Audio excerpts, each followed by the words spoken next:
Hello, I am Marta Pilip. Welcome to my YouTube channel, Let's Talk Real Estate. Winter days are very close, so let me give you a few tips on how to prevent your house pipes from freezing and bursting. Tip number 1, on an extra cold winter night, open the cold water faucets in all of your bathrooms and kitchen so it's slowly dripping. Tip number 2, cover up and insulate water meter and all the pipes that are located very close to the exterior wall of the house. Especially in the older houses, there is a little glass window where the water meter is situated right in front of it. You have to insulate the water meter in this situation.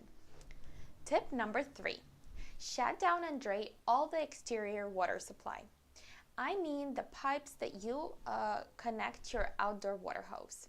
If you do not have the system that allows you to do so, you have to at least insulate all of your outdoors water supply. That's it for today. Thank you for watching my video.